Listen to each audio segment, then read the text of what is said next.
Bonjour tout le monde, bienvenue à ce webinaire sur la planète Mars. Alors, bonjour à ceux officiellement là, qui sont en ligne avec moi, on se parlait déjà il y a une minute, et bonjour à ceux qui écoutent l'enregistrement aussi. Alors, pour ceux qui assistent en direct, alors vous aurez accès à l'enregistrement par après aussi, si vous voulez regarder certaines parties ou certains bouts, si vous devez partir plus tôt. Alors, merci d'avoir rempli les petits sondages. C'est intéressant pour moi de savoir qu'on rejoint, les gens reviennent en fait à chacun de nos webinaires et qu'on rejoint aussi des personnes nouvelles à chaque fois. Alors, je vais marquer celui-ci et merci aussi de me dire si vous êtes enseignants ou autres. Alors, c'est intéressant pour moi de le savoir. Aujourd'hui, le webinaire, en fait, c'est un particulier. Celui-là, il n'y avait pas besoin en général, nos webinaires fonctionnent, des gens doivent s'inscrire. Par contre, c'est gratuit. Alors, on ne charge pas pour aucun webinaire, mais celui-ci n'avait aucun besoin d'inscription parce que on fait partie des célébrations au Québec, partout au Québec, durant les prochaines 24 heures. En fait, il y a plus de 300 activités un peu partout dans la province. Donc, les 24 heures de sciences partout dans la province de Québec. Et à la grandeur du Canada aussi, il y a l'Odyssée des sciences, qui était, en fait, qui est l'ancienne semaine des sciences et de la technologie. Maintenant, ça s'appelle l'Odyssée des sciences. Et là, il y a des centaines et centaines d'activités partout au pays, aussi en lien avec les sciences en général. Alors, on a décidé d'embarquer dans ces projets-là et d'offrir ce webinaire à tous pour cette fois. Bon, justement, bienvenue à tout le monde. Avant de débuter avec le webinaire directement, je vais prendre quelques minutes pour vous parler de notre programme, surtout si vous êtes nouveau. Alors, à la découverte de l'univers est un programme de formation en astronomie pour les enseignants et les animateurs. Alors, en général, on va rejoindre des gens qui doivent, eux, parler ou enseigner l'astronomie à des groupes de jeunes. Alors, nous offrons des webinaires sur différents sujets, comme celui que vous allez voir aujourd'hui. Et en général, comme je disais, il faut s'inscrire pour y participer, mais à ce moment-là, c'est gratuit. À ce moment-là, vous avez accès à l'enregistrement aussi par à la suite. Donc, même si vous ne pouvez pas être là en direct, gênez-vous pas pour vous inscrire et vous aurez accès à l'enregistrement. Il y a encore des webinaires passés auxquels vous pouvez encore vous inscrire afin d'avoir accès à l'enregistrement aussi. Nous offrons aussi des formations en ligne étalées sur 3 semaines. Donc, évidemment, ce n'est pas 3 semaines à temps plein, mais à ce moment-là, c'est vraiment des formations plus spécifiques avec du contenu qui se bâtit d'une semaine à l'autre. On en a une qui s'en vient justement au mois de juin. On développe aussi des ressources. On est en train de développer des modules pour les enseignants, mais si vous allez sur notre site web, dans l'onglet ressources, nous avons une nouvelle trousse d'activités, en fait, pour les groupes parascolaires qu'on appelle, mais en fait, les activités peuvent être utilisées avec n'importe quel groupe aussi. Alors, elle est là depuis décembre dernier. Alors, ça m'intéresse de voir des belles petites activités simples à faire avec des groupes de jeunes. Vous pouvez aller regarder ça. Alors, à la découverte de l'univers, dans le fond, c'est un programme canadien, mais maintenant, on rejoint des gens même de l'extérieur, aussi de d'autres pays, en français et en anglais. Donc, ce webinaire-ci va être offert en anglais mardi prochain, mardi le 10, et tout ce qu'on fait est gratuit. Nous sommes offerts par, oups, le logo me paraît pas très bien dans Connect, malheureusement. Derrière ce projet, on a l'Institut Dunlap en astronomie et astrophysique de l'Université de Toronto. C'est nos nouveaux partenaires majeurs. Très le fun de les avoir avec nous. Et la Société canadienne d'astronomie qui rejoint les astronomes professionnels, les chercheurs, dans le fond, de partout au Canada, en collaboration avec les astronomes amateurs de partout au Canada, donc la Fédération des astronomes amateurs du Québec et la Société royale d'astronomie du Canada, là, qui est surtout au niveau anglophone, mais qui a quand même 2 centres aussi au Québec. Alors, nos prochaines formations, si vous êtes intéressés, on a, c'est en fait, habituellement, ce qu'on fait, c'est en ligne, mais on va se déplacer année en année, essayer d'offrir des formations en personne. On va suivre le congrès de la Cascade, dans le fond, qui est la Société canadienne d'astronomie, là, que je viens de vous présenter sur la page précédente. Alors, on va être à leur congrès annuel. Cette année, il se tient à Winnipeg et nous allons offrir une formation en personne. Donc, on va être là, je vais être là en personne cette fois-là. Alors, si vous êtes dans la région de Winnipeg, peut-être pas beaucoup de gens là-bas, mais si vous êtes intéressés, en fait, il y a des gens là-bas, mais de ceux qui participent à nos activités, si vous êtes intéressés, le 1er juin, on va être là-bas pour offrir une formation aux enseignants, en fait, toute personne intéressée en personne là-bas. Les prochaines et où, mais on va le suivre. On a aussi une formation pour animateurs de 3 semaines, justement, en juin. Donc, celui-là, c'est beaucoup pour les gens, comme les animateurs, camp d'été, parc, par exemple, des gens qui n'ont pas nécessairement les mêmes groupes de semaine en semaine. Alors, on va présenter des activités simples, faciles à réaliser à l'extérieur, beaucoup d'emphase sur l'observation du ciel euh, au mois de juin. Alors, si ça vous intéresse, les inscriptions sont ouvertes. Et on en aura plus à l'automne. Pour l'instant, les webinaires ne sont pas encore prévus pour l'automne, mais ça va venir. Alors, n'oubliez pas d'aller visiter notre site web. On est actif aussi sur Facebook et Twitter. Alors, si vous voulez être au courant des actualités astronomiques, de voir nos prochaines activités, n'hésitez pas à aller vous inscrire ou à aimer nos pages, justement, sur les médias sociaux aussi. Alors, je reviens. Je veux juste mentionner aussi, pour les gens qui sont en ligne, évidemment, vous pouvez poser des questions à travers la conversation. Pour ceux qui écoutent l'enregistrement, n'hésitez pas à m'écrire par après si vous avez des questions. Ça me fera plaisir d'essayer de trouver les réponses pour vous. Et vous aurez aussi accès au PowerPoint. Donc, le document PowerPoint, je vais le mettre sur notre page web ainsi que le lien vers l'enregistrement. Alors, pourquoi au juste on parle de Mars? Pourquoi je décide de faire ce webinaire sur Mars durant les 24 heures de sciences, entre autres, et l'Odyssée des sciences? En fait, il y a 4 raisons principales. Mais premièrement, elle va être facilement observable cet été. En fait, elle l'est déjà, mais elle va être facilement observable dans les prochains mois. Donc, je trouvais que c'était un bon moment pour en parler. Et en plus, Mars, dans le fond, il y a un intérêt particulier parce que c'est la planète la plus similaire à la Terre, surtout si on regarde dans le passé. Alors, je vais vous en parler. On pense qu'il y a très longtemps, Mars avait des océans à sa surface plus chauds qu'elle est présentement. Donc, quand même une planète très, très intéressante. C'est un endroit très intéressant justement pour la recherche de vie. C'est toujours une grande recherche. C'est une des grandes questions de l'humanité. Est-ce qu'on est seul dans l'univers?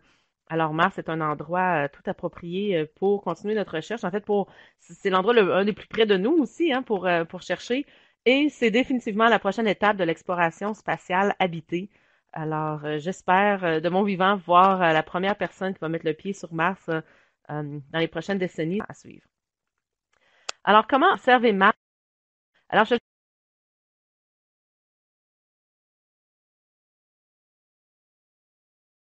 juste vous le montrer ici parce qu'on voit, les prochaines images n'ont pas la forme du scorpion.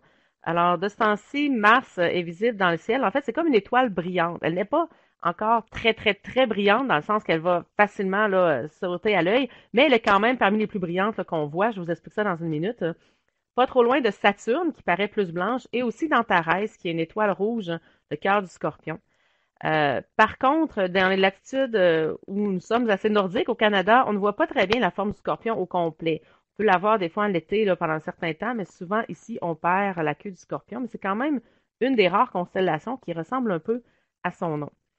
Alors, je vous présente par exemple ce soir où elle est. Encore une fois, ce sont pour les latitudes disons, au sud du Canada. Alors, vers 23h30, si vous regardez dans le ciel vers le sud, le point le plus brillant que vous allez voir, c'est en fait la planète Jupiter, qui à ce moment-là va être rendu un petit peu du sud-ouest. L'ouest serait vers là.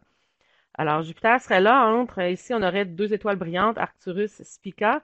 Et là, si on regarde au sud-est, assez près de l'horizon, le point le plus brillant que vous verriez, ce serait Mars, qui a une petite teinte orangée. Dans la couleur de Mars, on peut la voir à l'œil, si elle est vraiment plus orangée, pas trop loin, encore une fois, de l'étoile brillante Antares et de Saturne. Mais ça va devenir meilleur dans les prochaines semaines. Alors là, je fais un bond. En fait, on s'en va au 6 juillet, cette fois à 22 heures. Alors, le 6 juillet, en fait, vous voyez, à 22 heures, là, j'ai utilisé le logiciel Stellarium pour faire ces images-là et on voit que c'est même pas encore complètement noir. On n'est pas loin là, du solstice d'été. Alors, Jupiter, encore très brillante, mais elle va être plus vers l'ouest à ce moment-là. Donc, Mars va vraiment dominer le ciel à ce moment-là vers le sud. Encore une fois, là, pas trop loin de Saturne et d'Antares. Et si on continue encore vers le 6 septembre, alors là, les choses ont changé un petit peu. On est rendu le 6 septembre à 20h30. On a perdu complètement Jupiter du côté ouest. Mars est toujours quand même assez basse, rendu au sud-ouest. Et là, vous avez remarqué, elle a bougé. Alors, tantôt, elle était comme de ce côté-ci de Saturne et d'Antares. Et là, elle est rendue de l'autre côté. Alors ça peut être un projet intéressant au cours des prochains mois. Essayer de voir le déplacement de Mars par rapport à Saturne et Antares dans le ciel. Si vous l'observez souvent au cours des prochains mois, vous allez remarquer le déplacement, évidemment, qui est dû au fait que les objets, les planètes bougent dans le système solaire. Alors, on va la voir facilement cet été. Sa luminosité, dans le fond, va augmenter. Ça va être à son maximum vers la fin du mois de mai. Et ensuite, ça va rebaisser, mais elle va rester quand même là, comme une étoile assez brillante là, tout l'été, facilement observable dans le ciel. Alors pourquoi justement c'est un bon moment pour l'observer, Mars? C'est qu'on est à un moment qui s'appelle l'opposition de Mars. J'explique c'est quoi. Alors le 22 mai exactement, dans le fond, voici le système solaire. Alors on a le Soleil au centre, on a mis les 4 planètes les plus près du Soleil avec leur orbite. Et du point de vue de la Terre, Mars est dans un sens complètement opposé au Soleil. Alors, à ce moment-là, la distance entre les deux est plus petite, donc Mars devient plus brillant et on peut l'observer toute la nuit. Donc, quand on est sur la Terre, qu'on fait face au Soleil, évidemment, c'est jour. Alors, si on fait face de ce côté-ci, mais c'est la nuit, et là, on peut voir Mars toute la nuit. Alors, les oppositions de Mars, les moments où l'alignement ressemble à ça, reviennent aux 26 mois. Donc, aux 2 ans et 2 mois environ, on a une opposition de Mars. Donc, ce n'est pas à chaque année parce qu'évidemment, la Terre bouge, oui, mais Mars aussi. Alors, je vous montre une animation pour vous montrer un petit peu comment que ça fonctionne. Alors, c'est le même principe, c'est la même image. En fait, j'ai juste fait en animation. Ici, on part du 15 mars 2016. Vous voyez, la Terre est ici, Mars est là. Et là, regardez. J'espère que l'animation va bien fonctionner. Je pense que ceux qui utilisent peut-être sont sur leur appareil mobile ne verront pas l'animation.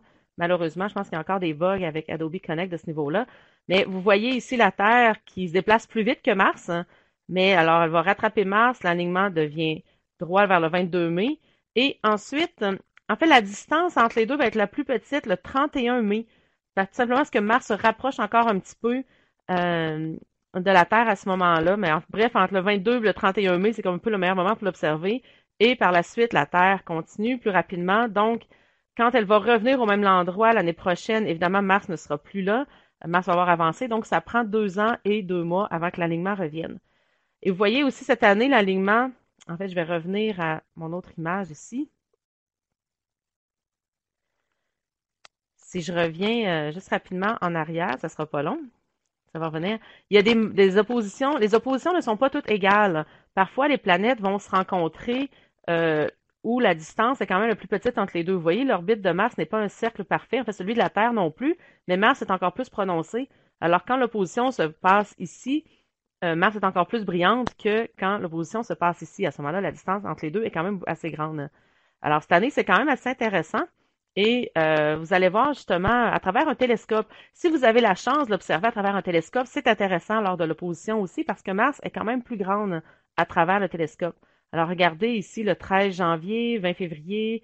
Alors vous voyez jusqu'au 30 mai, environ quand la distance exactement entre les deux est la plus petite. Alors Mars va paraître plus grande au télescope et ensuite elle rapetisse. Bon, évidemment, au télescope, ça reste toujours assez petit, mais quand même assez gros pour voir certains détails, comme les calottes polaires. Là, même sans caméra, à l'œil, à travers le télescope, on est capable de voir les petites taches blanches et d'autres détails là, pour ceux qui ont les yeux habitués. Alors, si vous avez la chance, c'est intéressant, mais sinon, même à l'œil, d'observer son déplacement, c'est quand même un beau projet d'observation pour l'été. Et j'aimais bien cette image puisqu'on voit ici à l'échelle la Lune. Alors, vous voyez que Mars reste quand même très, très, très petite par rapport à la Lune. Alors, si vous avez entendu parler dans les dernières années du canular de Mars qui serait grosse comme la pleine Lune, ce n'est pas vrai. C'est vraiment un canular. En fait, celui-là revient à chaque année depuis 2003. Comme je vous disais tantôt, toutes les oppositions ne sont pas égales, dans le sens que parfois la distance entre Mars et la Terre est quand même plus petite que d'autres fois. Et en 2003, c'était comme le meilleur alignement là, depuis 60 000 ans, si je me souviens bien. Alors, Mars, oui, était un peu plus brillante et plus grosse dans le ciel, mais restait quand même un point à l'œil nu. Il fallait quand même un télescope pour pouvoir voir le disque de Mars. Mais je ne sais pas pourquoi, depuis cette année-là, vers la fin du mois d'août, ça revient que Mars va être grosse comme la pleine lune dans le ciel. Je ne sais pas c'est qui part ça, en fait, parce qu'il n'y a aucun intérêt à partir une rumeur de ce type-là. Mais bon, ça se passe. Alors, évidemment, ce n'est pas possible. En fait, si Mars était rendu grosse comme ça ne serait vraiment pas bon pour nous. Mais il n'y a pas de chance là, que Mars vienne si proche de nous. Donc, non, Mars n'est jamais grosse comme la pleine Lune. Oui, elle devient plus grosse lors de l'opposition, mais elle est toujours quand même très, très petite. À l'œil, c'est toujours un point et il faut un télescope pour pouvoir voir le disque. Alors, je vous montre ici quelques images prises par le télescope spatial Hubble. Alors, lors de plusieurs oppositions subséquentes, en fait, le télescope a été pointé vers Mars pour prendre des belles images. Donc, justement, en 2001, lors de l'opposition, Mars a pris cette belle image. Le télescope spatial Hubble a pris cette belle image de Mars. On voit ici des nuages. Alors, Mars a des nuages. Mars a une atmosphère beaucoup moins dense que l'atmosphère de la Terre, mais quand même, il y a une atmosphère. Alors, il y a de l'activité dans l'atmosphère. On voit ici des tempêtes de sable aussi. Je vais y revenir un peu plus tard. Les calottes polaires, on voit des détails à sa surface. En 2003, on avait une vue différente, un petit peu alors 2 ans plus tard, lors de l'opposition. On voit ici Olympus Mons, dans le fond, le mont Olympe, qui est le plus gros volcan, en fait, la plus grosse montagne du système solaire. Je vais y revenir un peu plus tard. Encore une fois, la calotte polaire ici. En 2005, encore une fois, on en voit une partie différente. C'était probablement dans une saison différente. Vous voyez ici l'hémisphère sud est comme la calotte polaire beaucoup plus petite. Donc, je vais vous parler aussi Mars a des saisons. Alors, on voit quand même, c'est une belle planète, il y a des activités, il y a des choses différentes. Alors, chaque image n'est pas identique, hein. On voit la belle couleur rouge, hein, qui vient de orangé, en fait, qui vient vraiment de rouille, hein. Alors, Mars a quand même une surface un peu rouillée, donc c'est vraiment de la couleur qui ressort à l'œil aussi et lorsqu'on prend des images du disque au complet. Alors, je vous parle un peu plus de la description de Mars. Donc, je vous ai montré des belles images, là, mais concrètement, le plus de détails. Donc, Mars, c'est quand même la moitié de la grosseur de la Terre. Donc, son diamètre est environ la moitié de celui de la Terre, donc quand même pas mal plus petite. Souvent, on l'imagine plus grosse. Et la gravité à sa surface, bon, parfois, en arrondissant, c'est environ le tiers de la gravité à la surface terrestre. Donc, c'est plus que sur la Lune, mais c'est quand même beaucoup moins que sur la Terre. Et c'est un détail, en passant, je vais y revenir à la fin, là, le film Seul sur Mars, mais c'est un détail qui n'a pas été respecté dans le film parce que ça a été très, très compliqué de simuler un tiers de gravité là, par rapport à la Terre. Mais bon, j'y reviens un peu plus tard là, sur ce film. Donc, la gravité serait quand même beaucoup moindre à la surface de Mars. Mars tourne sur elle-même et la durée d'une journée est très similaire à une journée sur Terre, en fait, en 24 heures et 40 minutes. Donc, c'est un petit peu plus long qu'une journée sur Terre, mais quand même pas beaucoup. Et c'est ce qu'on appelle un sol, hein. Donc, si vous voyez parfois d'informations sur Mars, justement, ce que vous voyez SOL, c'est une journée martienne. Et vous voyez ici, Mars est incliné. Alors, dans le fond, Mars tourne autour du Soleil. Évidemment, la durée d'une année sur Mars, c'est 687 jours terrestres, hein. Donc, là, c'est vraiment en données terrestres, hein. Et elle est inclinée, comme je vous montrais, similaire à la Terre. La Terre est inclinée à 23 degrés et demi, alors que Mars est 25 degrés. Et ce que ça veut dire, ça, c'est que dans le fond, Mars a des saisons. Alors, le fait qu'elle soit inclinée sur son orbite apporte des saisons qui, comme vous voyez, peuvent être similaires un peu à la Terre. Évidemment, les saisons vont être plus longues puisque Mars prend plus de temps que la Terre à tourner autour du Soleil, mais l'inclinaison est similaire, hein. Et vous voyez ici justement les températures. Alors, Mars, hein, excusez, je commence par la Terre. Alors, la Terre, bon, la température minimum extrême serait moins 88 degrés et maximum 58 qui ont déjà été enregistrés, avec une température moyenne de 14 degrés Celsius, hein. Alors que Mars, hein, température moyenne de moins 63 degrés Celsius. Par contre, bon, ça peut aller très froid, moins 140, mais ça peut monter jusqu'à environ 30 degrés en été près d'équateur. Alors, on peut voir qu'il y a quand même une partie de la température là, sur Mars. Vous imaginez en été, là, près d'équateur, justement martien, que ça serait des températures dans lesquelles on pourrait être confortable. Par contre, en moyenne, c'est quand même beaucoup plus froid que sur Terre et évidemment, l'atmosphère n'est pas respirable, donc ça serait un autre problème complètement. Mais je vais vous montrer que les températures ne sont pas si dramatiques en général par rapport à la Terre. Et moins 63, ben, on l'atteint parfois sur Terre aussi. C'est quand même dans les très froids, on s'entend. Alors, l'atmosphère, comme je vous disais plus tôt, Mars a une atmosphère, surtout composée de dioxyde de carbone. Par contre, il n'y a pas beaucoup d'effet de serre parce que quand même, l'atmosphère de Mars est beaucoup moins dense que sur la Terre. Donc, la pression atmosphérique serait environ 100 fois moins, même moins que ça là, par rapport à la Terre. Donc, oui, il y a une atmosphère, oui, il y a une couche de gaz qui recouvre la planète, mais beaucoup moins dense. Donc, encore une fois, la pression atmosphérique serait beaucoup moindre que sur la Terre. Et c'est surtout du dioxyde de carbone. Donc, on ne peut pas respirer cet air-là. Alors, je vous montre quelques images de la surface de Mars. Vous pouvez aller fouiller sur Internet, vous avez peut-être déjà vu.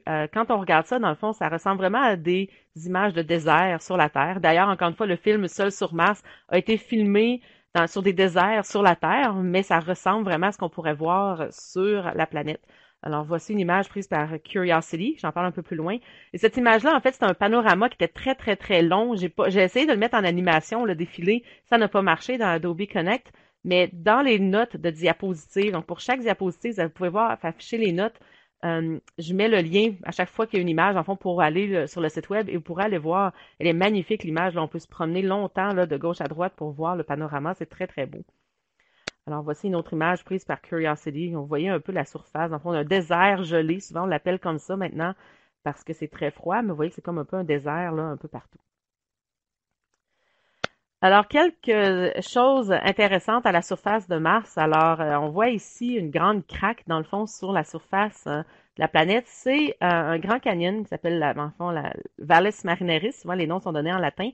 Et donc, c'est comme un canyon qui fait à peu près 2000 mètres de long. Donc, c'est une bonne fraction là, de la surface même, jusqu'à 8 kilomètres de profond. Donc, beaucoup plus grand que le Grand Canyon là, aux États-Unis. Et c'est assez impressionnant. On la voit bien là, sur certaines images comme celle-ci. On voit aussi des volcans ici. Alors, les trois gros boutons, dans le fond, que vous voyez là sur la planète, ce sont trois gros volcans entre 14 et 18 kilomètres de haut. Et le plus haut, même, là, celui que je vous ai déjà montré, le mont Olympe, dans le fond, il est de là. On le voit pas, là. Il serait comme en arrière un petit peu. On va le voir sur d'autres images par la suite. Alors, il y a certains détails comme ça qu'on voit très bien là, sur les images de Mars. Et d'ailleurs, si vous voulez voir la surface de Mars, moi j'aime bien Google Mars. Enfin, Google Mars. Vous faites une recherche simplement Google Mars, vous allez tomber sur cette page. Et on voit en premier la topographie. Donc, on voit très bien les endroits qui sont par rapport, ben, il n'y a pas de niveau de la mer sur Mars. Donc, il y a quelques années, d'ailleurs, ils ont réévalué c'est quoi qu'ils utilisaient comme niveau zéro. Mais on voit des endroits en bleu qui sont sous le niveau comme de référence et des endroits, là, plus ça devient rouge ici et blanc. Alors, ce sont les endroits les plus hauts. Et vous voyez très bien les trois volcans que je vous ai montrés dans l'image d'avant. Vous voyez ici le canyon, justement, qui est beaucoup plus creux. Et ici, vous voyez le mont Olympe, justement, Olympus Mons, 21 kilomètres de haut, donc la plus haute montagne du système solaire. Vous avez peut-être déjà vu une référence de 27 kilomètres de haut. D'ailleurs, jusqu'à récemment, c'est ce que j'utilisais. Mais il y a plusieurs années, au début des années 2000, ils ont redéfini le niveau de référence. Comme je vous dis, il n'y a pas d'eau, de niveau de la mer, donc il fallait utiliser une référence. Et avec les ajustements, dans le fond, maintenant, on dit que l'Olympus Mons fait 21 kilomètres d'eau. Tout de même très, très grand, beaucoup plus gros que sur la Terre. Alors, amusez-vous avec Google Mars, c'est intéressant. Vous pouvez cliquer sur différents points ici, donc vous pouvez voir faire identifier les canyons où les sondes sont atterries.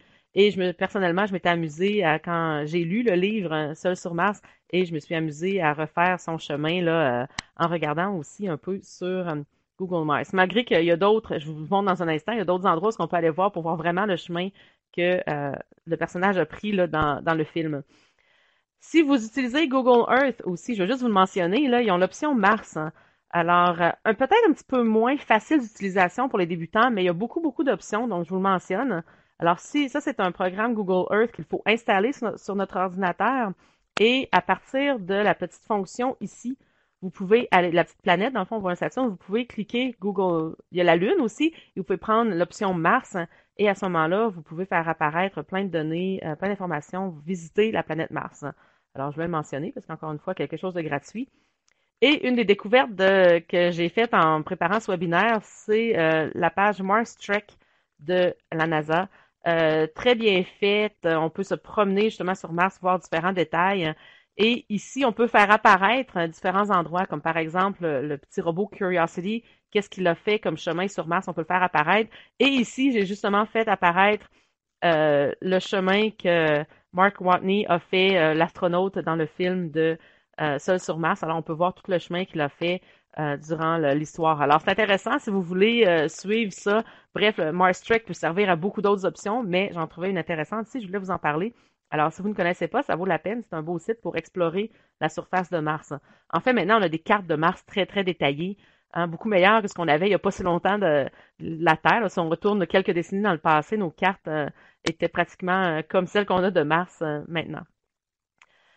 Une grosse question, c'est est-ce qu'il y a de l'eau sur Mars? La réponse est oui. Mais là, attention, il faut bien définir. Quand on parle d'eau, très souvent, nous, on pense à d'eau liquide.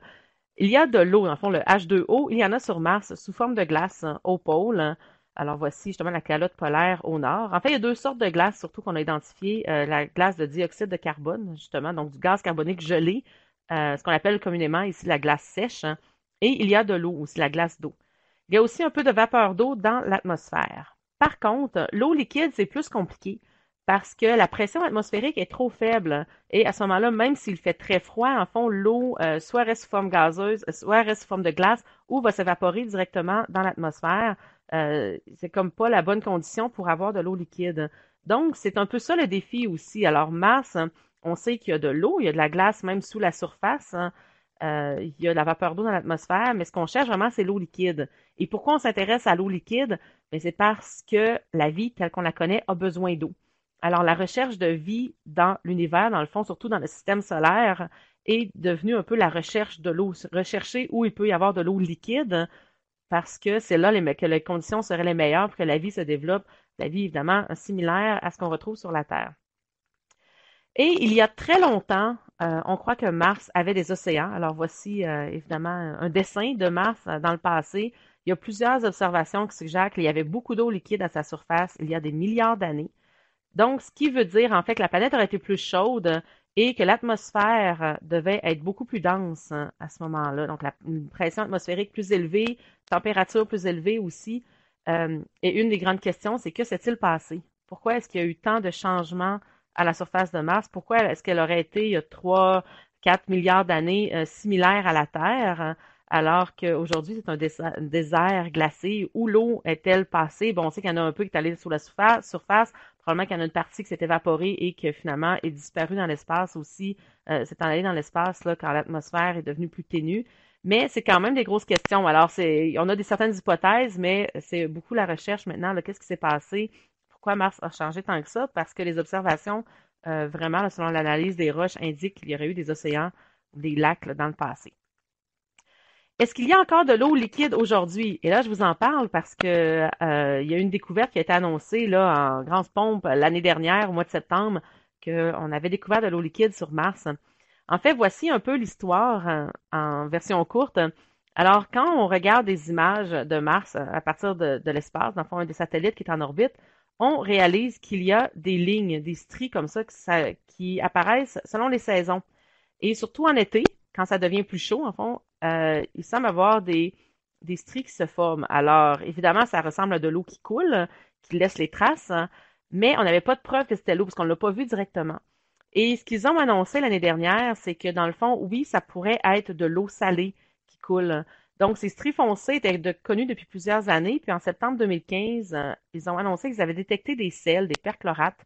Et avec en fait, cette eau salée-là pourrait rester liquide à la surface. Alors, les conditions viennent de changer. Le fait que c'est de l'eau salée et malgré la pression atmosphérique faible, elle pourrait être liquide à la surface et couler le long là, de ses pentes durant l'été martien. Donc, c'est intéressant. Ça montre qu'il semble en fait y avoir de l'eau. Les indications semblent nous l'indiquer, justement, nous montrer, nous pointer vers cette explication. Par contre, on ne l'a pas vu directement l'eau et on ne sait pas trop d'où elle arrive non plus. Est-ce qu'elle est à l'intérieur et qu'elle dégèle et qu'elle coule? Donc, c'est la meilleure hypothèse là, pour l'instant, mais encore une fois, il y a d'autres recherches qui vont se faire là-dessus pour pouvoir vraiment être plus certain des résultats ici. Mais c'est quand même intéressant parce qu'on sait qu'il y en a de l'eau, je pense, de H2O, il y en a sur Mars. Et évidemment, c'est intéressant pour la recherche de vie primitive. Maintenant, on ne s'attend pas à trouver des petits bonhommes verts sur Mars qui vont nous parler, donc pas une de vie intelligente, mais de la vie primitive, donc des bactéries, par exemple, ou ça pourrait être intéressant aussi l'eau s'il y en a pour l'exploration humaine future. Alors, si on sait qu'il y a des ressources d'eau, on n'a peut-être pas au moins besoin d'en apporter, par exemple, pour pouvoir utiliser celle qui est là-bas. Alors, c'était quand même une très grosse découverte, mais à prendre quand même avec un... En fait, c'est bien de comprendre un peu les nuances ici par rapport à ce qu'on ne l'a pas vu directement. Ce n'est pas des grosses quantités non plus qui glissent, qui descendent ici le long des côtes, mais ça semble indiquer là, que ça serait ça avec les sels là, pour être de l'eau salée. Alors, justement, je vous parle d'images. L'exploration de Mars est une histoire fascinante parce que on l'a beaucoup exploré, hein, encore aujourd'hui, c'est la planète qu'on connaît le mieux, évidemment, après la Terre. Alors, je vous montre là un tableau que j'ai beaucoup aimé personnellement. Il est très grand, là, mais je vais juste vous en parler rapidement sans faire tous les détails. Parce qu'on voit toutes les sondes qui ont été envoyées vers Mars. Alors, vous voyez ici là, les numéros, les dates. Donc, on commence en 1960. On voit les pays qu'ils ont envoyés aussi. Donc, au début, c'était surtout l'URSS hein, et l'ancienne Russie et les États-Unis. Quand on dit flyby, ça, dans le fond, c'était un survol. Alors, j'en parle dans une minute. Donc, il n'y avait aucune mise en orbite, aucun atterrissage. C'était vraiment juste, on envoie la sonde pour qu'elle passe proche de Mars et qu'elle continue par la suite. Mais regardez bien le résultat. Alors, regardez tous les échecs. Donc, failure, là, regardez tout ce qui a été des échecs au départ. Et donc, il y a eu beaucoup de missions qui n'ont pas fonctionné. Il y en a qui sont même pas atteints l'orbite terrestre. Donc, vous voyez, l'exploration spatiale, c'est encore aujourd'hui un défi. Bon, ça, c'était il y a 50 ans. Je vous montre la suite. Donc, les premiers, donc Mariner 4, qui a été le premier succès avec 21 images renvoyées. Ensuite, les autres Mariner. On continue ici en 71. Donc, Mars 3, l'URSS qui a été un succès, mais le lander, dans le fond, il n'a pas fonctionné. Là, celui qui est atterri, il n'a pas fonctionné très bien. Ensuite, bon, on a quelques autres succès. Les premiers gros succès, je dirais, ça a été vraiment les Vikings. Et vous vous souvenez peut-être de cette image là renvoyée. C'est là qu'on a découvert que le ciel sur Mars était dans le fond rosé, c'était pas ciel bleu, mais c'était rosé parce que la poussière, justement, de cette poussière-là, quand on est à la surface, il y en a un peu dans l'atmosphère, ça fait comme un ciel rose un peu. Alors, voici, c'est là qu'on a découvert que Mars, dans le fond, ça ressemble à un désert terrestre une fois qu'on est dessus. Alors, ça, on est rendu en 1975, encore une fois, seulement les États-Unis et l'URSS. Et on continue ici 88. Vous voyez encore là, beaucoup d'erreurs, beaucoup d'échecs. Mars Global Surveyor en 96, là, qui fonctionne encore, en fait, c'est vraiment un qui fonctionne très bien. Mars 96, donc un qui a été raté ici. Climate Orbiter qui est manqué. En fait, il y en a plusieurs là ici qui sont manqués. Ensuite, ouais, dans le fond, excusez, là, je pense que je me suis trompée. Mais bon, peu importe. On continue avec, là, il y en a plusieurs ici, 2003 aussi, encore une fois. Bon, bref, il y en a encore beaucoup, là, même dans les débuts des années 2000, là, des échecs. Et, ouais, excusez, c'est pas Global Surveyor, tantôt je me suis trompée, là. C'est Reconnaissance Orbiter, celui qui fonctionne encore. OK. Parce qu'il y en a encore quand même plusieurs, là, qui fonctionnent. Je me suis trompée un petit peu. Bref, finalement, dans les dernières années, vous voyez, là, plusieurs, succès, différents qu'on a envoyés. Excusez, je voulais revenir en arrière ici. Mars Pathfinder, vous l'avez peut-être suivi, c'était le petit robot, le premier petit robot qui s'est promené à la surface, hein. Ensuite, on en a envoyé d'autres, justement, les Spirit et Opportunity en 2003, qui fonctionnent. Opportunity fonctionne encore, donc, fait plusieurs années plus tard aussi. Et là, on en a plusieurs, là. Et finalement, il y a la Chine aussi qui s'est impliquée, mais qui n'a pas fonctionné. Ici, on a l'Inde, hein, qui s'est rendue il y a quelques années en orbite, en fait, autour de Mars aussi. Donc, on commence à avoir différents pays aussi qui arrivent. Il y avait l'Europe aussi. Euh, Bref, c'est une histoire assez mouvementée, l'exploration de Mars. Beaucoup d'échecs, mais maintenant de plus en plus de succès. Évidemment, la technologie s'en vient meilleure. Et il y en a encore plusieurs là, qui fonctionnent. Donc, aujourd'hui, ben, avant de vous parler de ce qui fonctionne encore aujourd'hui, je vais juste vous expliquer un peu plus les types de missions qu'on retrouve. Comme je vous disais tantôt, les fly-by, dans le fond, c'est les survols, ce sont des missions qui passent près de la planète mais ne ralentissent pas.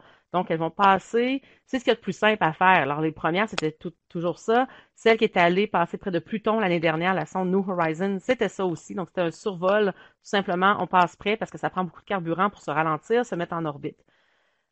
Ensuite, on a fait des orbiteurs, donc on se met en orbite autour de la planète, puis on peut demeurer en orbite pendant plusieurs années.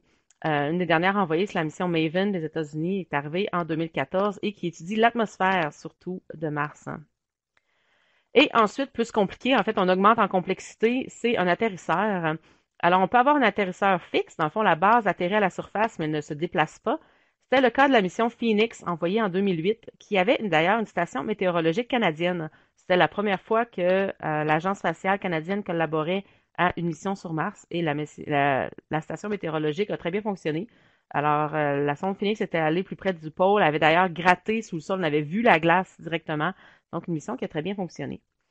Et on peut évidemment avoir les petits rovers qu'on appelle les petits robots mobiles qui vont se déplacer, comme Spirit et Opportunity, dans le fond, les Mars Exploration Rovers qui ont été envoyés en 2003. Alors, on a eu 3 générations de rovers sur Mars jusqu'à maintenant, et j'aimais bien cette image, là, pour ceux qui ont suivi un peu peut-être depuis 97. Alors, Pathfinder, le petit robot qu'on voit d'ailleurs dans le film Seul sur Mars, parce qu'il va le chercher. Alors, Pathfinder, ici en 97. Spirit et Opportunity, vous voyez un peu la grosseur, encore une fois, on grossit, là, on a plus la taille d'un humain, là, en 2003, et un des deux fonctionne encore. Et Curiosity, qui est arrivé en 2012, ben, vous voyez, on est plus de la taille d'une auto, là. C'est quand même plus gros, plus robuste et qui fonctionne très bien aussi. Et d'ailleurs, on va utiliser le même modèle en 2020 pour en envoyer un autre aussi sur Mars par les États-Unis. Alors, les missions encore actives. Vous voyez, il y en a plusieurs ici. Je ne vous parlerai pas de toutes, hein. La plupart sont de la NASA, à part Mars Express, qui est de l'Europe, de l'Agence spatiale européenne. Le Mars Science Laboratory Rover, en fond, c'est Curiosity. Alors, je vais vous parler surtout de lui, d'autres images aussi de certaines autres missions, parce que je pourrais parler pendant des heures seulement des missions. Il y a tellement de détails à chaque année, là, ça change beaucoup. Et je l'ai mentionné aussi parce que la page, j'ai pris cette image ici dans une page de la NASA, mais il y a aussi, comme je disais, le Mars Orbiter Mission de l'Inde, qui est une mission beaucoup moins chère, dans le fond, qui a été envoyée il y a 2 ans, je crois, qui fonctionne très bien là autour de Mars. J'ai une image d'elle d'ailleurs à la fin. Alors, je vais commencer par Curiosity. Donc, si vous voyez Mars Science Laboratory Rover, dans le fond, c'est Curiosity. Ça, c'est vraiment le rover lui-même, qui fonctionne très bien à la surface de Mars. Et en fait, l'intérêt pour cette mission-là a commencé avec son atterrissage. C'était tout un exploit dans le fond technologique. Les derniers rovers, on les avait envoyés comme dans des ballons gonflables. Donc, vous avez peut-être déjà vu ça, l'image, il y avait des ballons qui, dans la dernière minute, se gonflaient et là, ça faisait, dans le fond, le rover était à l'intérieur, était bien protégé et ça rebondissait sur la surface et finalement, ça l'arrêtait. Donc, il était bien protégé à l'intérieur. Curiosity, trop gros pour utiliser cette technologie. On doit utiliser quelque chose d'autre. Et ce qu'ils ont appelé la Sky Crane, dans le fond, c'est comme la grue dans le ciel. Mais ça, c'était le petit vaisseau, dans le fond, qui descendait le rover, qui est comme plié ici, là, avec des fils à la fin, comme vraiment comme une grue qui le descend à la surface. Et ça a fonctionné à merveille. Mais c'était tout de même un exploit. Et vous pouvez voir, il avait fait une vidéo qui s'appelait Les 7 minutes de terreur, 7 minutes of terror en anglais. Et j'ai trouvé un lien, ou c'est le lien ici dans le fond. Vous pouvez même le cliquer tout de suite, mais vous l'aurez aussi dans le PowerPoint. Donc, vous pouvez faire afficher les sous-titres en français dans celui-là. Sinon, vous pouvez évidemment trouver la version anglaise aussi ailleurs. Non, mais celui-là a les sous-titres en français. Donc, juste regarder cette vidéo-là, c'est intéressant pour voir les défis technologiques. Alors, encore aujourd'hui, c'est extrêmement difficile d'aller explorer d'autres planètes. Il y a des ingénieurs, des scientifiques qui travaillent là-dessus vraiment avec beaucoup de créativité et de calcul pour s'assurer que tout fonctionne bien. Et c'est intéressant justement de voir un peu les exploits, mais en même temps, c'est intéressant de voir qu'il y a eu des échecs aussi. Donc, ce n'est pas si facile que ça. Il y a des missions qui ne fonctionnent pas bien, malheureusement. Alors, voici ce qu'ils ont appelé un selfie, dans le fond, un égo-portrait de Curiosity. En fait, c'est pas vraiment l'égo-portrait, c'est pas juste une photo, c'est un montage, là. Il a pris plusieurs photos, ils l'ont remis en un parce qu'on ne voit pas ici le bras, dans le fond, qui a pris la photo. Mais quand même, c'est intéressant de voir un peu là, la Curiosity, c'est vraiment, ça ressemble à ça, le petit robot qui se promène sur Mars, hein. Donc, on voit ici les dunes de sable, les montagnes plus au loin, les roches, hein. Donc, c'est vraiment à quoi Mars ressemble et avec le robot qui est sur cette planète présentement et qui observe, se déplace et qui observe, qui prend de l'information, qui analyse les roches. En fait, c'est vraiment un laboratoire scientifique ici. Alors, on n'est pas là juste pour prendre des photos. Il y a vraiment un laboratoire scientifique ici qui va prendre énormément de données sur la planète, va prendre des roches, des échantillons de roches pour les analyser, peut faire un spectromètre, enfin il y a un spectromètre là, pour analyser ce qui est l'atmosphère, analyser ce qu'il y a autour. Donc il y a beaucoup, beaucoup d'analyses qui peuvent se faire. C'est pour ça qu'on l'appelle le Laboratory Rover, mais il a été renommé Curiosity. Et c'est où qu'on l'a envoyé? Dans le fond, on l'a envoyé dans le cratère Gale. Alors, c'est quand même un cratère assez grand, là. Vous voyez l'échelle ici de 50 km. Et pourquoi on l'a envoyé là? C'est qu'on pensait, il y avait des bonnes chances, en fait, on doutait que c'était un lac dans le passé. Et effectivement, l'analyse des roches de Curiosity nous montre qu'il y a eu un lac d'eau douce dans le passé au cratère Gale. Et là, vous voyez ici, dans le milieu, ça remonte un peu. Il y a le Mount, il l'appelle le Mount Sharp. En fait, il y a un autre nom que je me souviens pas exactement, là, mais ils l'ont surnommé Mount Sharp. Donc, il est atterri dans cette région-là. Et là, il arrive maintenant à la base. Il a fait, je pense, 11 km environ. Il arrive à la base de Mount Sharp. Mais là, ça monte quand même assez à pic. Et il va étudier un peu plus la base. Et pour vous montrer un peu à quel point c'est à pic, alors, je suis retournée dans Mars Trek. Vous vous souvenez, là, le site Mars Trek de la NASA. Alors, je suis allée voir le cratère Gale. Et une donnée intéressante que j'ai trouvée, c'est que en utilisant un des outils ici, j'ai fait une ligne à travers la partie du cratère jusqu'au bout de Mount Sharp, en fait, Aeolis Mons, c'est comme ça le vrai nom. Et ici, on m'a fait le graphique de l'élévation. Alors, sur une distance de 40 km environ d'ici à là, on voit que ça monte d'environ 4000 mètres, hein. Alors, on voit vraiment le terrain, l'élévation ici que ça donne si on suit la ligne dans ce sens-là. Alors, si ce genre de détails vous intéresse, en fait, il y a beaucoup d'informations qu'on peut aller chercher, peut-être des beaux projets qu'on pourrait faire avec des élèves, juste dans Mars Trek, d'aller explorer un peu le terrain de Mars. Voici des idées. Alors, vous pouvez faire, j'ai pas remis le site web ici, mais si vous faites une recherche Mars Trek NASA, c'est sûr, vous allez retomber sur le site, c'est assez simple. Évidemment, seulement en anglais. Alors, quelles sont les principales découvertes de Curiosity?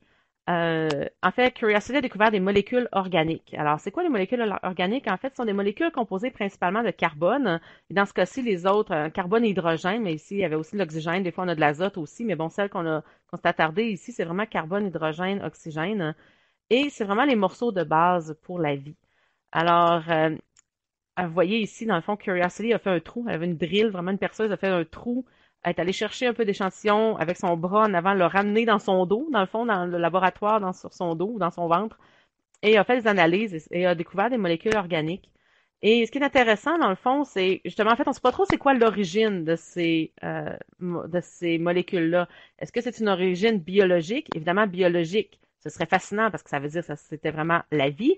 Par contre, on n'est pas certain. Ça peut être aussi d'origine géologique. Il y a des façons que le sol peut, en fait, toutes les roches avec l'eau, ça peut aussi former certaines molécules là, géologiques aussi peuvent arriver de différentes façons. Mais quand même, hein, c'est vraiment les morceaux de base pour la vie. Et ce qu'on sait, c'est qu'il y a 3,5 milliards d'années, le cratère Gale contenait de l'eau et il y avait aussi des molécules organiques. Donc, c'est vraiment les conditions pour l'apparition de la vie. Donc, ce n'était peut-être que les morceaux qu'on retrouve aujourd'hui n'appartenaient pas à des organismes vivants, mais on sait que l'essentiel pour l'apparition de la vie était là dans le passé. Donc, évidemment, c'est intéressant, encore une fois, hein, toute la recherche de vie à l'extérieur de la Terre. Pourquoi on s'intéresse tant que ça? On sait bien que ce ne serait pas de la vie intelligente sur Mars, hein, mais pourquoi on s'intéresse tant que ça à découvrir une bactérie sur Mars? C'est que si la vie est vraiment apparue sur deux planètes différentes dans le système solaire, tout d'un coup, on sait que les chances qu'il y en ait ailleurs dans l'univers augmentent énormément. Alors, même si ce n'est pas de la vie intelligente ici sur notre planète, mais si la vie est apparue sur deux endroits différents sur le petit système solaire qu'on a, avec les milliards de systèmes planétaires qu'on retrouve juste dans notre galaxie, ben, les chances qu'il y ait de la vie ailleurs augmentent énormément. Et là, ben, la vie pourrait évidemment ailleurs avoir évolué jusqu'à être intelligente aussi. Donc, c'est fascinant même de trouver juste une petite bactérie si éventuellement on la découvre sur Mars. On a aussi observé une variation de la quantité de méthane dans l'atmosphère. Donc, le méthane, on le retrouve sous forme de gaz dans l'atmosphère. Ça, il y a quelques années, on en avait trouvé.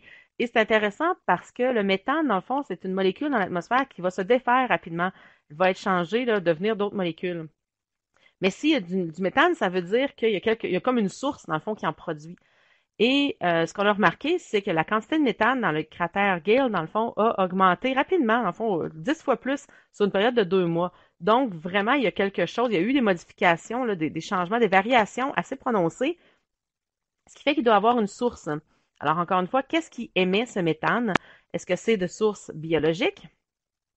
Encore une fois, ça pourrait être des bactéries qui émettent du méthane. On en retrouve sur Terre beaucoup. Excusez-moi, je pense que je vais éternuer. On retrouve, je pense que je vais être correct finalement, on retrouve des bactéries qui émettent du méthane. Par contre, ça pourrait être aussi, encore une fois, de source géologique. Est-ce que ça pourrait être une réaction là, entre les roches et l'eau? On ne sait pas, mais que ce soit un ou l'autre, c'est intéressant parce que ça nous apporte, même si c'est pas, évidemment, biologique, ça serait le plus fascinant, mais géologique, ça nous apporte aussi de l'information sur la structure de Mars.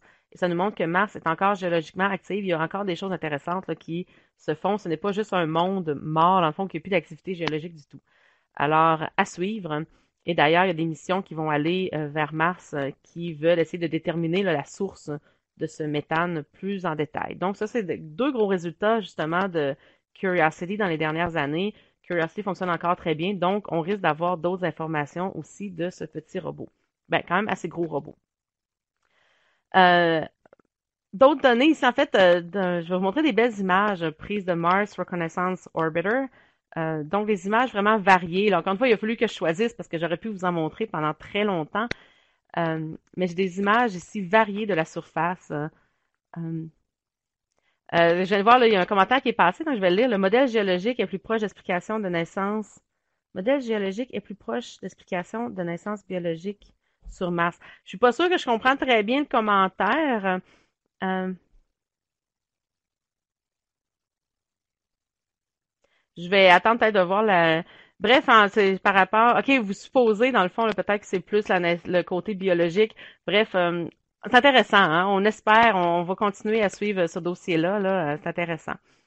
Alors, voici un cratère à la surface. Vous voyez ici un cratère gelé, justement, on voit de la glace sur la surface. Voici au pôle sud la calotte polaire. Alors ça, c'est vraiment plus la glace de dioxyde de carbone qu'on voit. Mais on voit des paysages très, très différents les uns des autres. Un possible site d'atterrissage pour la mission de 2020. Alors, c'est dans un cratère, mais j'aimais bien, là, c'est différent ici avec les dunes de sable, là, mais c'est différent comme image vraiment par rapport aux autres. Là. On voit le relief diversifié de Mars qui semble être un désert avec des roches partout. Là, on regarde de plus haut, mais c'est quand même assez varié. Ça, c'est intéressant, là. En comparant des images en 2010 et ensuite en 2012, on s'est rendu compte qu'à cet endroit, il y avait un nouveau cratère. Donc, c'est un cratère très récent, tout jeune, qui date de moins de 5 ans. Alors, on voit très bien la matière qui a été injectée assez loin, hein. Vous voyez là, un peu la force de l'impact.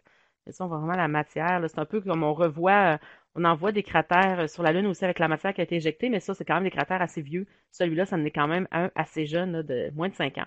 Donc, intéressant à observer.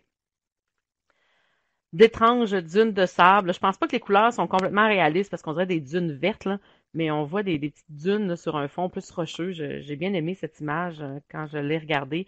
En fait, si vous allez, il y a un site web que je vais vous montrer à la fin. On peut aller voir chaque mission, les meilleures images de chaque mission. Là, c'est vraiment, on peut passer des heures et des heures sur ce site-là, là, ça, mars.nasa.gov. C'est assez fascinant. Euh, Ça, c'est une image qui a été impressionnante. Alors, c'est un tourbillon de poussière, ce qu'on appelle en anglais un dust devil. Alors, c'est vraiment comme une petite mini tornade de poussière un peu. Et dans le film, encore une fois, sur Mars, on en voit au loin. Donc, c'est basé sur des vraies données parce qu'on en a vu, on en a pris en image. C'est quand même assez beau hein, de voir une petite tornade sur Mars. On a vu aussi les avalanches en action. Donc, vous voyez ici, c'est une falaise. Évidemment, c'est vu de dessus, là, donc c'est un peu différent la perspective, mais vous voyez ici, ça descend et vous voyez ici toute la poussière qui est tombée, qui fait un nuage de poussière. Donc, c'est vraiment quelque chose qui est tombé le long de la falaise. Donc, une avalanche en action sur Mars. Hein. Question ici, est-ce qu'il y a du vent sur Mars? Oui, il y a du vent. Il y a des tempêtes. D'ailleurs, je vais revenir à la fin d'un détail en parlant du film. Mais oui, il y a du vent sur Mars. Donc, il y a quand même, comme je disais au départ, l'atmosphère est quand même beaucoup moins dense que sur la Terre.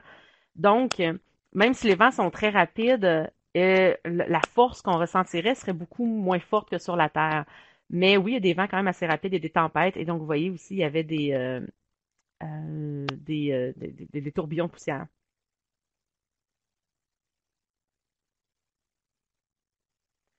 OK, juste ce que j'ai noté suivant ces photos de Dune. OK, là, j'imagine que c'est pas une question, là. Et Mars Global Surveyor, dans le fond, non, Reconnaissance Orbiter, je me mêle encore, a même pris une photo de Curiosity à la surface. Donc, vous voyez, Curiosity est ici. Donc, ça, c'est pris d'un satellite, là. Et on voit ici les traces même du petit rover. Alors, j'aimais bien cette image. En fait, il a pris les autres aussi. Il a vu Mars Polar Lander, par exemple, Phoenix. Non, c'est ça, c'était Phoenix pour le Polar Lander, mais Phoenix, il l'a repris aussi en photo, qui était près des pôles.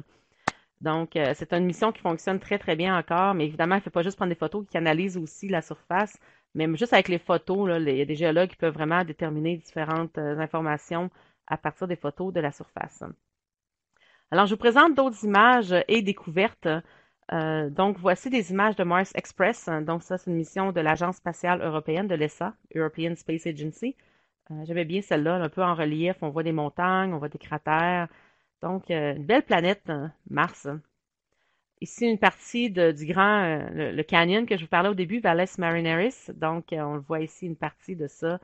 Euh, donc, c'est vraiment en 3 dimensions, là, une partie en bas qui est beaucoup plus creuse que la partie ici avec les falaises.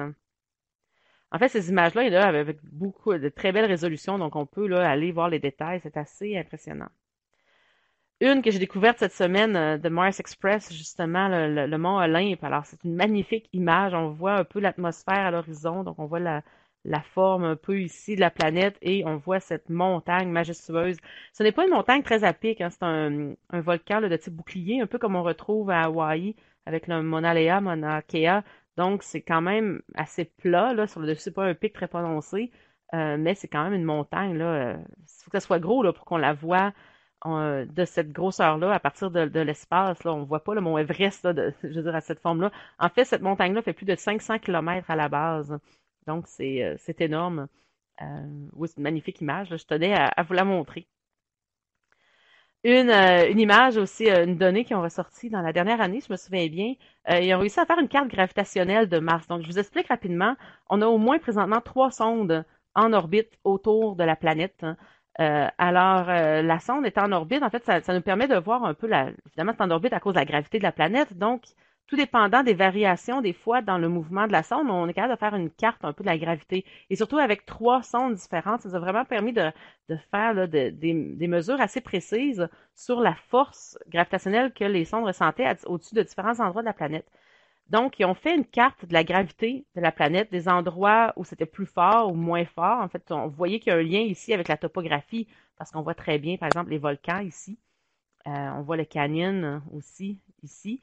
Mais ce qui est intéressant, c'est que quand on tient compte de ça avec la topographie, mais ça nous donne une idée de l'épaisseur de la croûte à la surface de Mars. Donc, à partir des sondes en orbite autour de Mars, ils ont été capables d'analyser l'épaisseur de la croûte, donc à l'intérieur de la planète elle-même. Je ne peux pas vous expliquer plus en détail comment ça s'est fait exactement, mais je vais vous montrer les résultats. Alors, ça montre, là, encore une fois, en combinant les données de différentes sondes, c'était pas le but principal, mais juste en observant le mouvement des sondes, on est capable d'aller déterminer l'épaisseur de la croûte terrestre et de comprendre un peu plus qu'est-ce qu'il y a en dessous, en fait, de la surface de Mars. Donc, quand même assez impressionnant. Et j'arrive vers la fin. En fait, je vais vous parler un peu des missions futures, parce qu'il y en a. Donc, à chaque opposition de Mars, donc vous vous souvenez, à chaque 26 mois, les deux planètes sont plus rapprochées. C'est le temps d'envoyer des missions.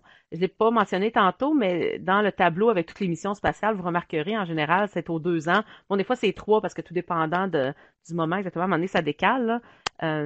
Mais on envoie des sondes vers Mars en général à tous les 2 ans. Donc, si on manque une opposition, ben, il faut attendre l'autre. C'est le meilleur moment pour envoyer une sonde.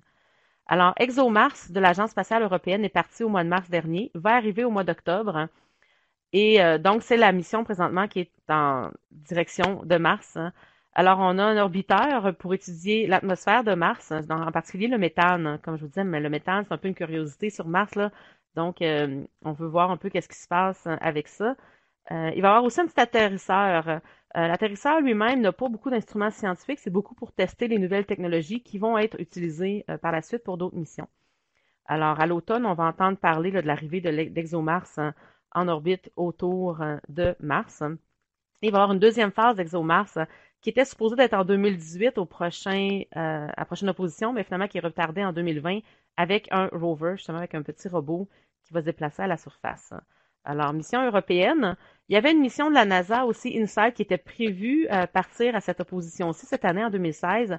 Par contre, il y a eu un problème avec un instrument et maintenant, elle est reportée, le, le lancement est reporté jusqu'en 2018, donc la prochaine opposition. Donc, c'est ça aussi, si on a un problème avec un instrument, il faut retarder, on ne peut pas retarder juste de quelques mois, c'est 2 ans plus tard, lors de la prochaine opposition. Alors, celle-ci va être un atterrisseur fixe, ne bougera pas, et c'est différent, lui, il va étudier l'intérieur de Mars, donc essayer de voir l'activité sismique, la température à l'intérieur, donc la géothermie un peu. Alors, vous voyez ici, il y a comme une sonde là, qui rentre dans l'atmosphère, pas dans l'atmosphère, excusez-moi, dans la surface, hein, pour essayer d'étudier l'intérieur. Donc, il y a vraiment des missions qui sont plus pour l'atmosphère, d'autres qui sont plus pour le sol. Donc, on essaie d'envoyer, évidemment, les instruments s'améliorent tout le temps aussi, donc on peut aller chercher différents détails à chaque fois avec chaque mission. Et je termine ma présentation en vous parlant du film Seul sur Mars. Là, je vais peut-être vous donner des réponses, des détails, par contre, si vous ne l'avez pas encore vu. Alors, je suis curieuse, est-ce que vous l'avez vu, le film Seul sur Mars, ceux qui sont en ligne avec moi présentement? Oh, c'est un nom assez... Ah, non, ok, il y a quelques-uns qui l'ont vu.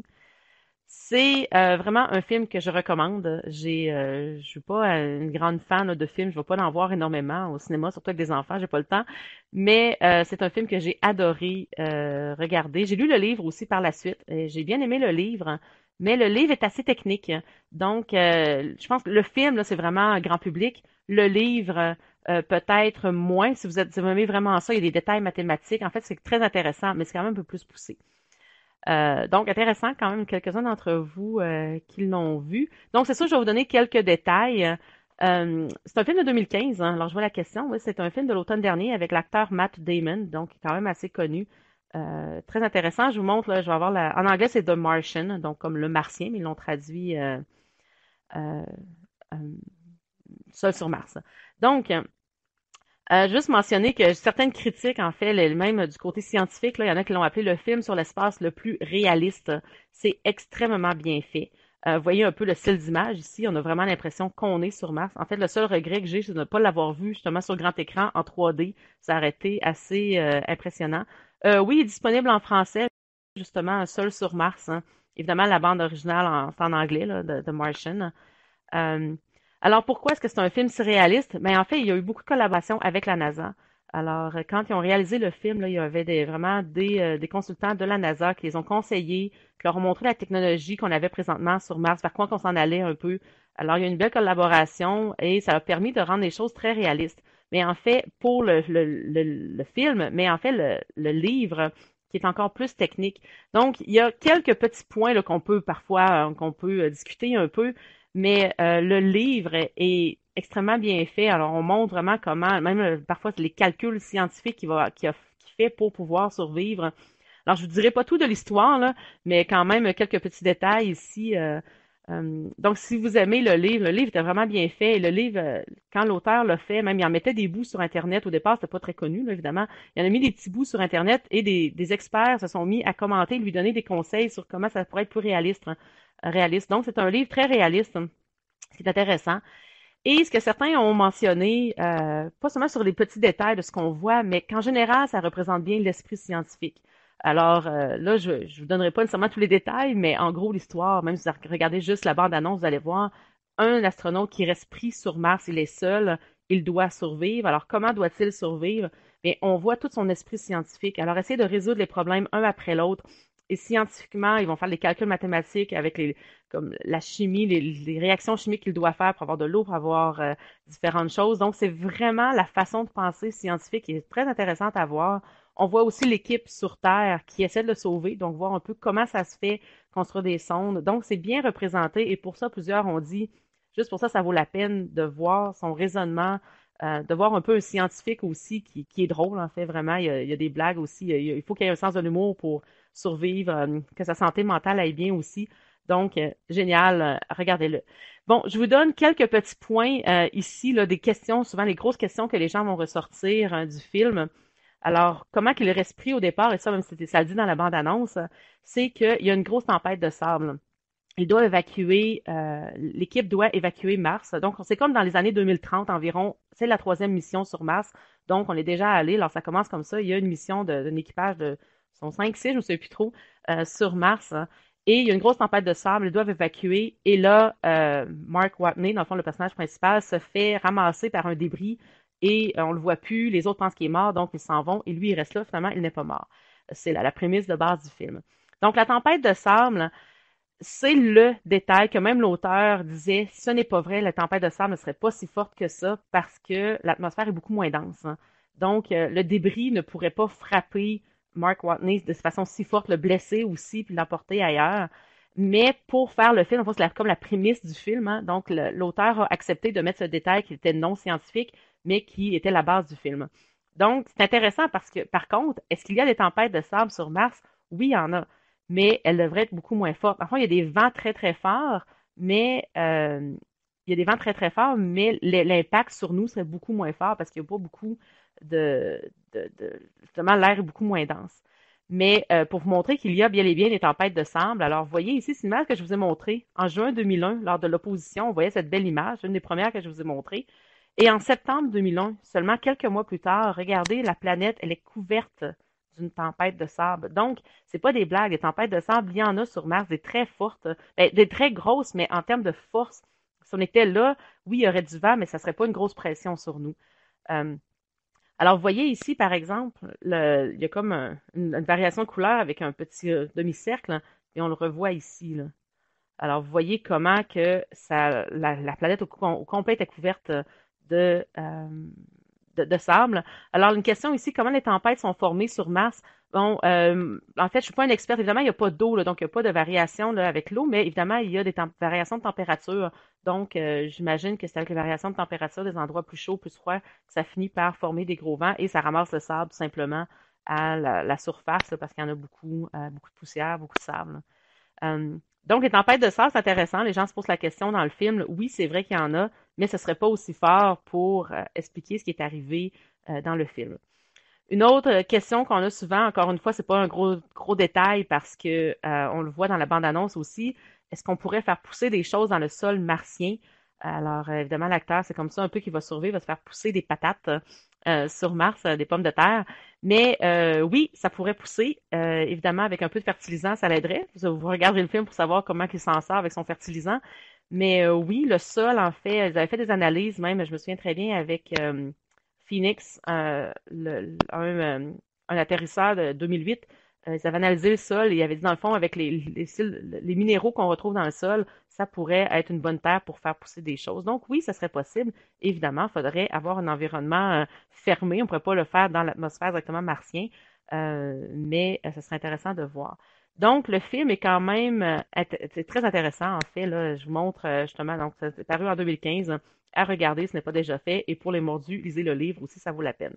Mais c'est le fun. En fait, puis c'est un livre, là, tout dépendant, si vous avez même des jeunes, là, vous pourriez leur recommander. Mes enfants l'ont vu. Bon, il y a une partie au début, quand il est blessé, qui est peut-être un petit peu moins belle à voir. Bon, il y a un peu de langage aussi, peut-être moins pour les oreilles de jeunes enfants. Mais si on passe par-dessus ça, le film peut être très intéressant pour des jeunes aussi à regarder pour voir un peu ça serait quoi être sur Mars parce que ça nous donne une très bonne idée de ça. Je vois les commentaires. Ouais, c'est ça. Donc, les variations de pression atmosphérique suivant les changements de température là, pour les tempêtes. Ah, il y avait une expérience sur Terre appelée atmosphère. Ça se peut, là, je connais pas celle-là, je connais pas c'était quoi exactement. Alors, tout ça, en fait, je termine ici. Si vous voulez avoir plus d'informations, voici le site de la NASA que je recommande fortement. Mars.nasa.gov, évidemment en anglais, mais la plupart des missions et des détails là, ils ont même des missions sur les détails sur les missions européennes, mais évidemment, à ce moment-là, on peut aller sur le site de l'Agence spatiale européenne aussi, mais juste pour, il y a plusieurs images ou infographies que j'ai pris de ce site, très bien fait. Et si vous voulez découvrir nos programmes ou rester informé de nos programmes, n'hésitez pas à aller voir notre site découvertedelunivers.ca. Et ah oui, c'est vrai, je veux juste vous montrer l'image. Alors ça ici, c'est une image de Mars qui a été prise justement par la sonde indienne de l'Inde. Donc quand même une très très belle image. On voit un peu des nuages ici aussi, justement par la sonde, la nouvelle sonde. Donc on a plusieurs pays maintenant qui ont atteint la planète Mars. Euh, donc une planète fascinante pour évidemment la recherche de vie, évidemment, éventuellement pour l'exploration. C'est notre voisine, donc elle est quand même assez près. On peut s'y rendre en quelques mois. Mais bon, l'exploration humaine, ça pourrait faire l'objet d'un autre webinaire au complet. Il y a quand même beaucoup de défis. Excusez-moi. Donc, il y a quand même beaucoup de défis à se rendre sur Mars. Mais un jour, en fait, j'espère bien le voir de mon vivant. Alors, je viens juste de voir le commentaire, là. Oui, en fait, merci Paul, là, c'est intéressant. Oui, c'est la biosphère. Donc oui, quand ils ont mis des gens, là, il y en a plusieurs, en fait, qui ont été refaits par la suite, là, des gens dans dans des abris comme fermés, un peu isolés, pour voir un peu là, survivre pendant un bout de temps. Mais le biosphère, je pensais vraiment qu'il se faisait pousser tout. Bref, je suis pas une experte là-dessus, mais vous pourrez aller voir si vous voulez plus d'informations. Alors voilà, j'espère que ça a fait un bon résumé pour vous de l'intérêt de la planète Mars. Encore une fois, vous allez avoir accès au PowerPoint, donc si vous voulez l'utiliser en classe ou avec des groupes, n'hésitez pas, c'est là pour ça. Et si vous avez des questions, ceux qui sont là en direct, gênez-vous pas, je peux rester en ligne quelques minutes pour vous répondre à vos questions. Merci à ceux qui ont pu être là en direct et merci à tous ceux aussi qui écoutent l'enregistrement jusqu'à la fin. Et allez voir le film si vous ne l'avez pas encore vu. Excellent. Ça remonte bien, ça nous donne une idée de ce qu'on pourrait vivre et voir sur Mars. Ça me fait plaisir. Toujours intéressant pour moi de faire les recherches, de mettre ça de façon accessible pour que vous puissiez en profiter et en faire profiter à d'autres aussi par la suite. Question de Louise ici. Observe-t-on une variation de température en fonction de l'altitude par rapport en haut des montagnes? J'imagine que oui. En fait, j'ai jamais rien vu là, en détail. Mais en fait, on le voit un peu, là, des fois, là, les montagnes, un peu de neige là-dessus. C'est sûr que oui, ça doit faire une différence, surtout qu'à 21 km, on est au-dessus de beaucoup, une bonne fraction de l'atmosphère, du peu d'atmosphère qu'il y a déjà, depuis d'en avoir beaucoup à 21 km. Alors, j'imagine que oui, mais j'ai pas de données là, exactes à vous donner présentement, Louise, pour la question. Et Paul, est-ce que le PowerPoint est disponible? En fait, il ne l'est pas encore, mais je vous le mets. En fait, si vous allez sur le site web où vous avez trouvé le lien, dans le fond, l'information sur notre site web découvertedelunivers.ca, sur la page où vous avez l'information pour le webinaire, d'ici la fin de la journée, je devrais avoir mis le lien pour le PowerPoint.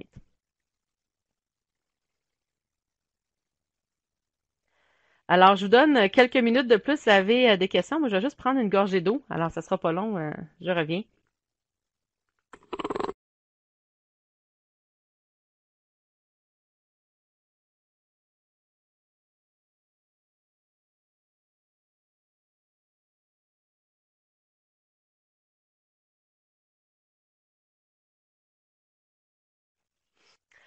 Et je viens de voir la question pour le transit de Mercure. Merci d'en parler parce que je voulais en parler au début, j'ai complètement oublié. Oui, lundi prochain. Alors lundi le 9 mai, il y a un passage de Mercure, un transit de Mercure. En fait, Mercure va passer exactement entre la Terre et le Soleil. Donc, elle va apparaître comme un petit point noir devant le Soleil. Euh, je pensais pas faire de webinaire au complet. Je n'avais parlé quand même plusieurs mois là, à venir en 2000, 2016. Hein. En fait, le problème un peu avec le transit, c'est intéressant. Par contre, il faut absolument un instrument pour pouvoir l'observer. Là. J'essaie d'aller avec surtout les projets ou des choses que tout le monde, le grand public peut voir. Alors que pour le transit de Mercure, ça va tellement être petit, le point noir, qu'il faut absolument avoir un grossissement. Et en plus, on observe le Soleil, donc il faut un filtre solaire. Donc, ce n'est malheureusement pas tout le monde là, qui a facilement accès à ça, mais regardez autour de vous là, s'il y a des clubs d'astronomie ou des centres de sciences, des musées, certains qui ont l'équipement vont sûrement le mettre disponible lundi pour observer le transit de Mercure. Donc, ça dure pendant plusieurs heures, 7-8 heures en tout, là, je ne sais pas exactement, durant la journée de lundi le 9 mai. Donc, merci de l'avoir posé la question. Là, je viens d'en parler, j'ai complètement oublié d'ajouter ça au début de ma présentation. Mais oui, regardez ça, le transit de Mercure, lundi le 9 mai. C'est quand même un événement assez rare, là. Ça va se produire, il y en a 14 par siècle, mais c'est pas les intervalles réguliers. Je me souviens bien, le prochain est en 2019. Hein. Donc, ce n'est pas toujours, c'est quand même un événement un peu rare de voir la planète Mercure passer directement devant le Soleil. Euh, tu, tu, tu, tu. Alors, est-ce qu'on peut vivre sur Mars en absence de gravité? En fait, oui, on pourrait vivre sur Mars. La gravité, il y en a. Hein, c'est environ le tiers de sur la Terre. Donc, on serait comme 3 fois moins lourd. On pourrait sauter facilement 3 fois plus haut. Donc, il y en a de la gravité, mais elle est moins forte puisque Mars est quand même plus petite que la Terre. Donc, ce ne serait pas la gravité le problème, ça serait, le fait qu'on ne peut pas respirer l'air, l'atmosphère. Donc, il faudrait amener vraiment à avoir notre habit de l'espace, un space suit en anglais, et aussi le fait que c'est en moyenne beaucoup plus froid, donc il y a de la chaleur aussi, il faudrait avoir. Mais la gravité, c'est juste qu'on serait moins lourd. Le sténopé peut servir, ça j'imagine parler pour le transit. Attendez-moi une seconde, le sténopé, euh, c'est-tu comme ok, ouais, c'est ça, la caméra, la pinhole camera, là? OK. Oui, en fait, vous pourriez, ouais, c'est ça. Oui, vous pourriez le faire avec, euh, pour observer le transit de, ouais, c'est ça. OK. Oui, vous pourriez utiliser votre transit de Mercure. C'est sûr, ça va être très petit. Fait qu'il faudrait avoir un bon grossissement. Il faudrait placer d'une façon que vous avez un grossissement parce que Mercure va être moins de 100 fois le diamètre, euh, c'est comme moins d'un centième du diamètre du soleil. Donc, pour voir le petit point noir, je ne sais pas si ça serait possible de le voir avec ça. Si on a un bon système, peut-être, hein, mais c'est pas évident. Je suis pas certaine.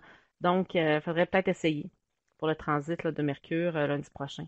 J'irais plus, je pense les chances de le voir, mais il faudrait un télescope à ce moment-là, là, évidemment, avec grossissement et évidemment filtre solaire pour ne pas observer le soleil directement. Parce que c'est ça, justement, juste à l'œil, regardez même avec un bon filtre solaire devant les yeux, le petit point de mercure va être très petit.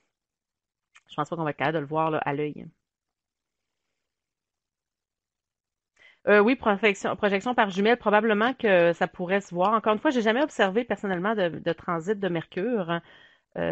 J'imagine qu'avec des jumelles par projection, encore une fois, pas directement dans les jumelles, évidemment, à ce moment-là, je crois que oui, ça serait possible. Mais encore une fois, faudrait l'essayer. Euh, oui, c'est ça. Moi aussi, j'avais vu Vénus, là, qui était quand même assez facile à voir à l'œil, là. Mais Mercure, c'est quand même beaucoup plus petit là, que devant le Soleil. Mais merci d'avoir posé des questions là-dessus. Encore une fois, j'avais oublié, mais manquez pas ça lundi prochain. Si vous pouvez, dans les endroits là, pour observer. Encore une fois, c'est moins accessible à tous, malheureusement. Là. Parfois, il faut les instruments aussi pour observer. Alors, merci beaucoup tout le monde. Je pense que je vais arrêter pas mal ici. Les questions semblent Ça me fait plaisir. Alors, je vais arrêter l'enregistrement ici. Encore une fois, si vous avez écouté l'enregistrement jusqu'à la fin, que vous avez des questions, n'hésitez pas à m'écrire. Euh, en fait, je viens de penser, je vais mettre mon courriel va être sur la page aussi, là, à Découverte de l'univers, là, pour pouvoir me rejoindre. Ah, ben, en fait, attendez un petit peu. C'est encore plus simple de le mettre comme ça. Alors, voilà pour m'écrire julie à découvertedelunivers.ca. Alors, je vais arrêter ici. Merci beaucoup tout le monde et je vous revois. Enfin, vous me revoyez peut-être lors d'une prochaine activité.